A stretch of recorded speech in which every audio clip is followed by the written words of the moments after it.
លោកតាម្នាក់នេះមានឈ្មោះថាតាបឿនគាត់ជាមនុស្សចូលចិត្តនិយាយមើលងាយអ្នកដទៃរាល់ថ្ងៃគាត់តែងតែដើរចេញពីផ្ទះតាំងពីព្រលឹមដើម្បីនិយាយបង្អាប់កូនគេហើយលើកដំកើងកូនរបស់ខ្លួនខ្ពស់កប់មេឃ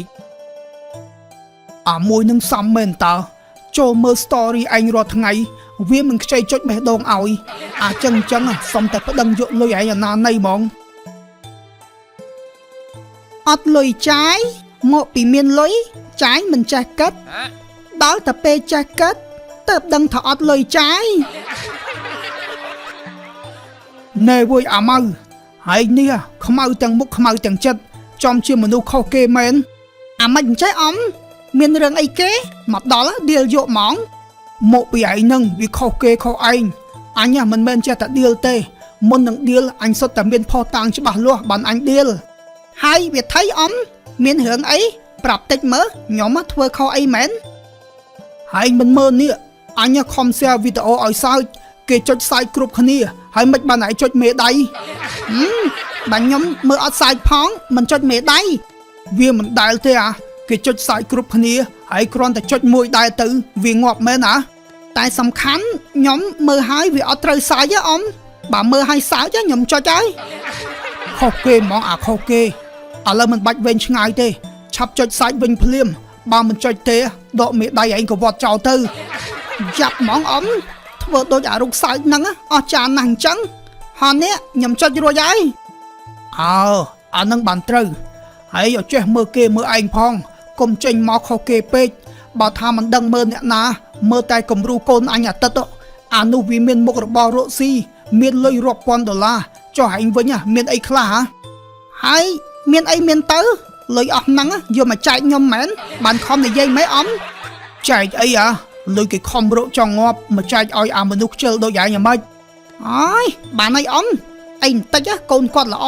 អីបន្តិចកូនគាត់រកលុយបានទៅគេដឹងហើយមិនបាច់មកអួតទេ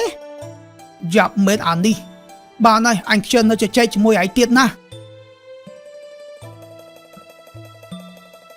យ៉ាប់ហ្មងមួយថ្ងៃបែបអត់ការងារធ្វើទេមើលទៅបានដើរទៅអួតកូនបែបនេះនំអើយនំអើយនំអត់បញ្ចុកមានបងប្អូនពូមីងត្រូវការទិញនំអត់បញ្ចុកទេយីមានអានំអត់បញ្ចុកទៀតវ៉ៃមីក្អួយរួចលក់នំអីគេហូយយេក្អួយណាទេឈ្មោះគេស្រីភ័ក្រស្រីភ័ក្រក៏បានហើយលក់នំអីគឺនំអត់បញ្ចុកនឹងណាយេធ្លាប់តែលឺនំបញ្ចុករួចអានំអត់បញ្ចុកនឹងអាម៉េចវិញមានម៉េចយេដូចតែគ្នាហ្នឹងហើយនេះយាយធ្លាប់ទិញនំបញ្ចុកអ្នកលក់គេបញ្ចុកឲ្យហូបមែន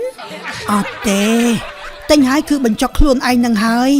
ចុះខ្ញុំលក់នំអត់បញ្ចុកត្រូវហើយយាយវាមិនដែលមានអ្នកលក់ណានៅបញ្ចុកនំឲ្យភ្ញៀវទេយាយវ៉ៃមកយ៉ាងផុសវាវ៉ៃ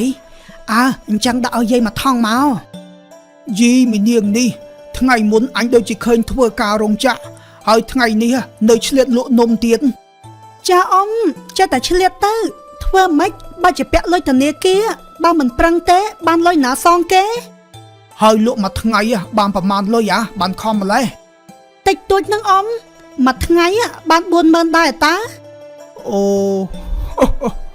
តែ 40000 ទេងាប់ហើយខំទូរែកចង់ងាប់រួចបានតែប៉ុណ្ណឹងហើយចោះធ្វើការរោងចក្របានប្រាក់ខែប្រមាណតិចតួចដែរនឹងអ៊ំមករស់ហ្នឹងអើយនាងអើយនាងមួយថ្ងៃត្រេកត្រកធ្វើការផងលក់នំផងតែចំណូលមិនបានមកចំណិតកូនអ៊ំផងហើយថៃអ៊ំបានទៅមានអីតាក់ទងនឹងខ្ញុំទោះកូនអ៊ំរកបានមួយថ្ងៃ$1 លានក៏អត់បានចូលកប៉ៅខ្ញុំដែរអ៊ំអ៊ំគ្រាន់តែប្រាប់ឲ្យដឹងថាកូនអ៊ំវានៅតែផ្ទះក៏វាមានលុយចូលដែរមិនដូចម្នាងឯងត្រកអញ្ចឹងទេស្អីទេអ៊ំខ្ញុំអត់បានសួរផងហើយក៏មិនដែលខ្វល់ដែរអ្នកណារកអីបានរកនឹងទៅនំអើយនំអត់បញ្ចុកនំអើយនំអត់បញ្ចុកលោកបងហើយទៅណាមកណាហ្នឹងអត់មានទៅណាផងគឺម្លេងអ្នកហ្នឹងហើយនៅផ្ទះអត់មានការងារធ្វើទេបានជាឧស្សាហ៍ម៉េះ មួយថ្ងៃដើរតែកោឡើងពេញភូមិអើយធ្វើអីកូនខ្ញុំវារកលុយបានមួយថ្ងៃរាប់រយរាប់ពាន់រឿងអីវាឲ្យខ្ញុំលំបាកនៅផ្ទះធ្វើការនោះនេះមកពីទំនេរពេកនឹងណាចេះតែដើរទៅអូបើថាទំនេរណាឆ្លៀតពេលទៅរកធរអាខ្លះទៅណែ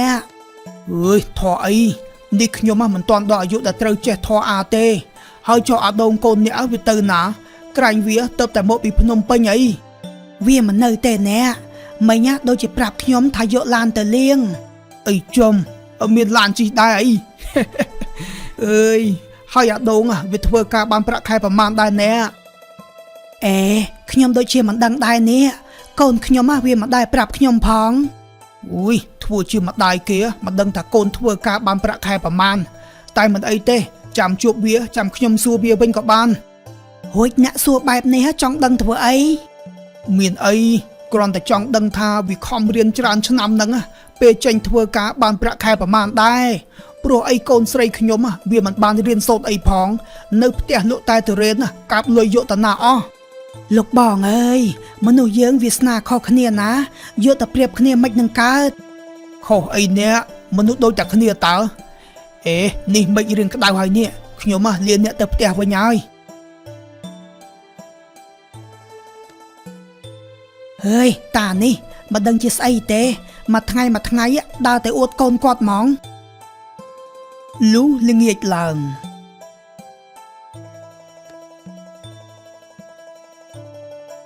Hello ស្រីនាតហាបងដោហើយនេះបងទៅមកពីភ្នំពេញមែនទេអូបងទៅមកព្រឹកមិញហ្នឹងណាហើយនេះនាតលក់តរៀនយូរនៅទៅលក់ដែរនឹងបងតែមិនសូវដាច់ប្រមាណទេដោយសារតែឥឡូវអ្នកទិញគាត់មិនសូវមានលុយជុំអាដូតើនេះអាយើស្លៀកពាក់ស្អាតបាតតានេះហូចមករកទិញតរៀនមិនមែនក្មួយបាទអ៊ំខ្ញុំគិតថារកទិញ2គីឡូឲ្យម៉ែគាត់ពិសាងាប់ធ្វើការដល់ទីក្រុងទិញតែ2គីឡូឯងហូចអ៊ំសួរដូចឆោតធ្វើការរាល់ថ្ងៃហ្នឹងបានប្រាក់ខែប្រមាណតិចតួចនឹងអ៊ំមួយខែបាន250តែឆ្នាំនេះឡើងបាន$10ទៀតអញ្ចឹងបាន260ងាប់អញហើយខំរៀនរាប់ឆ្នាំអស់លុយមកកកពេលចេញធ្វើការបានតែ260ឯងហើយមានលុយទិញតរៀនស៊ីដែរអាដូណែហើយមើលកូនអ៊ំនៅផ្ទះលក់តែតរៀនណាមួយថ្ងៃក៏លើសប្រាក់ខែឯង3ខែដែរហើយឯងវិញសញ្ញាបត្រឡើងគោពេញផ្ទះរួចបានតែ260អូយអ៊ំការងារតែប៉ុណ្្នឹងឯងចូលដបងអ្នកណាហ៊ានឲ្យយើងច្រើននោះតោះតែការងារយើងល្អដែរទៅបានប្រាក់ខែវាឡើងតាមហ្នឹងណាមួយមិនខ្ញុំរកបានតែប្រាក់ខែហ្នឹងណាអ៊ំអើយអញមិនជឿទេតម្រាំឯងឡើងប្រាក់ខែបានពាន់មិនដឹងជាកូនអញវាដល់ណាទេណែពុកមិនបានជាថាឲ្យគាត់អញ្ចឹងមិនឲ្យថាម៉េចបើវាអញ្ចឹងមែន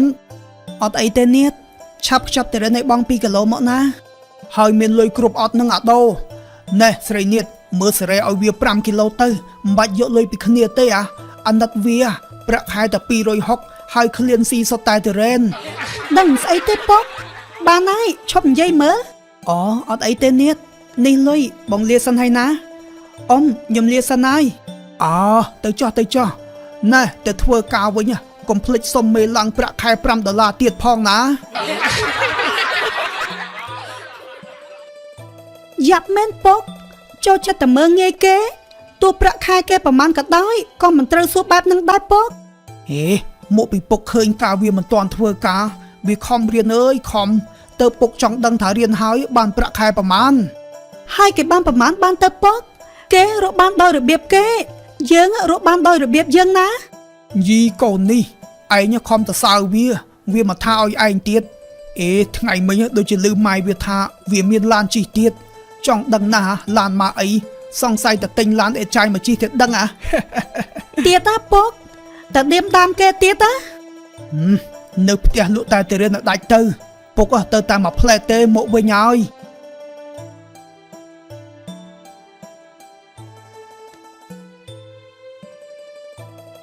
ណែកូនហើយតាបឿនគាត់មានសួរនាំអីអញឬអត់សួរតើម៉ែតែមិនបាច់ខ្វល់ពីគាត់ទេព្រោះខ្ញុំដឹងថាមនុស្សគាត់តែបែបនឹងឯងអាយ៉ា វៃសុទ្ធតែរស់រយហើយទៅខ្ចីឡានពីណាមកជិះនឹងអាដូខ្ចីណាអ៊ំឡានខ្ញុំតើវាមិនដែលទេប្រាក់ខែតែ260មានលុយអាណាជីដល់រស់រយបើមែនណាក៏បងរំលោះគេដែរ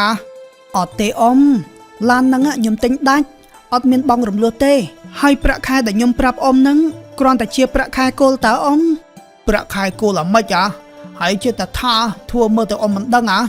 ប្រាក់ខែគោល260តែខ្ញុំមិនរកលុយបានតែប្រាក់ខែគោលហ្នឹងណាប្រាក់ចំណេញភាគហ៊ុនក្រុមហ៊ុនប្រាក់ឧបត្ថម្ភប្រាក់លើកទឹកចិត្តពេលដែលក្រុមហ៊ុនរកស៊ីចំណេញនៅមានច្រើនទៀតតែខ្ញុំមិនចូលចិត្តប្រាប់គេទេអ៊ំជុំគូសំផុសវាໄວអញស្មានតែបាន260តាមពិតច្រើនតើតាបឿនឯងនេះឲ្យល្មមបានហើយកុំទំនេរពេក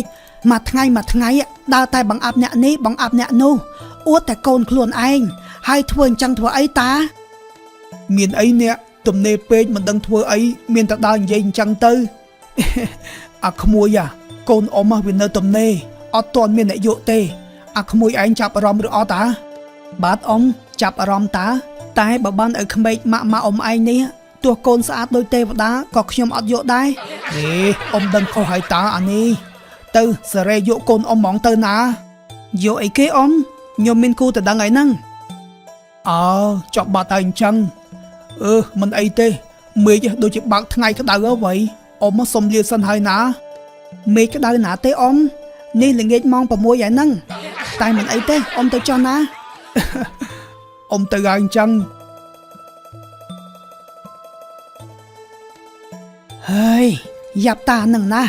អត់កាយចរិតមែនអារឿងមើងងាយគេហ្នឹងមិនអីទេម៉ែស្រេចតែគាត់ទៅកុំខ្វល់ពីគាត់អីសំខាន់មានតែខ្លួនយើងទេដែលដឹងច្បាស់នោះ